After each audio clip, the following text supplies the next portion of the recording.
I can't breathe, the now infamous words of George Floyd in Minneapolis have a dark and costly history right here in Milwaukee. Fox 6 investigator Brian Polson showed you how Milwaukee police have changed the way they deal with subjects in medical distress and why more than 2/3 of the Milwaukee Common Council want police to go even further.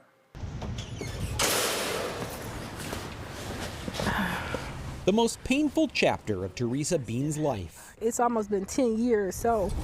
Was packed away in a banker's box. You know, I fought for a while, and then I had to live. I can't breathe. Until the death of George Floyd opened old wounds again. And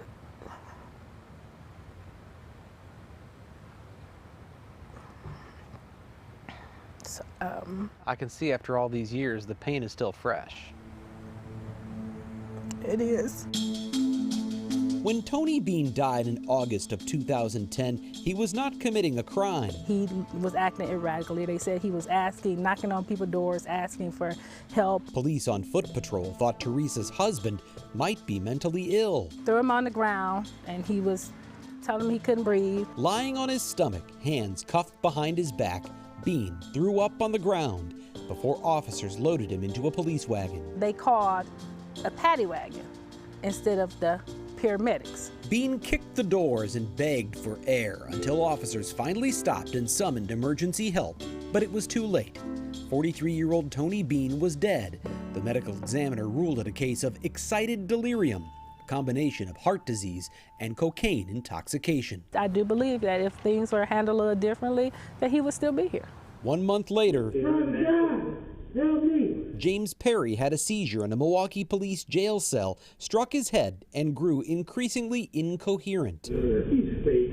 Police thought he was just being combative. His pain and suffering went on for over an hour. Civil rights attorney James Gendy says Perry died because officers were indifferent to his cries for help. One cry in particular.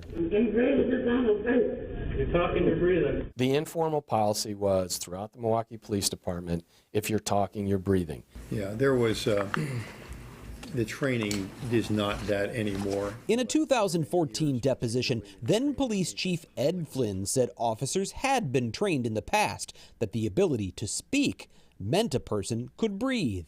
And that was the training in effect on the day Mr. Perry died, correct? I don't know that it was the training in effect then, but it had been the training years ago.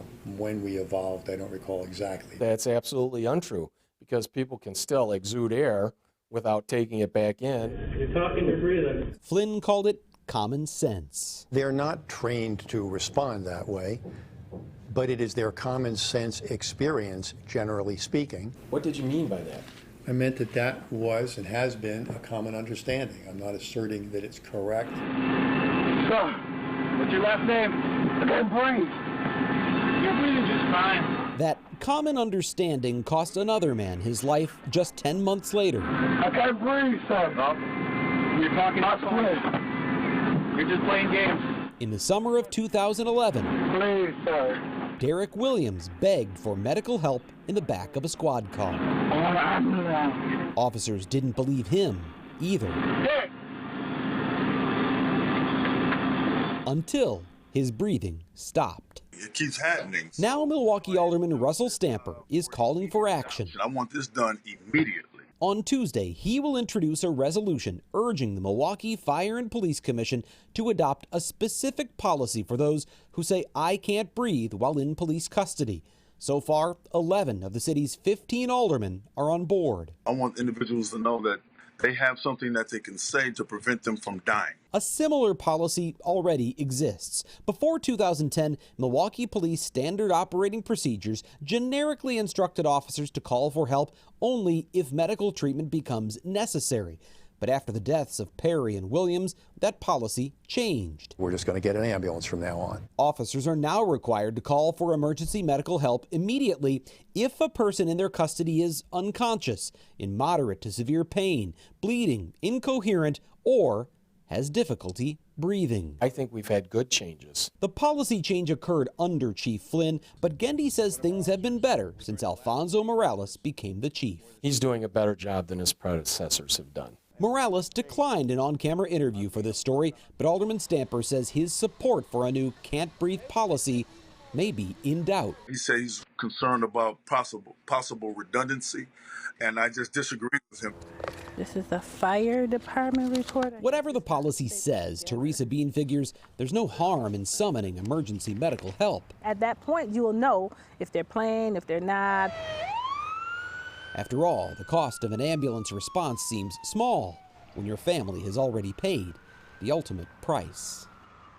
Derek Williams' death cost Milwaukee taxpayers $2 million. James Perry's $2.3 million. But unlike their deaths, Tony Bean's was not caught on camera.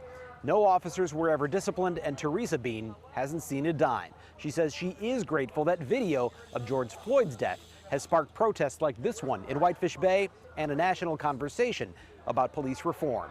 In Whitefish Bay, Brian Polson, Fox 6 Investigators.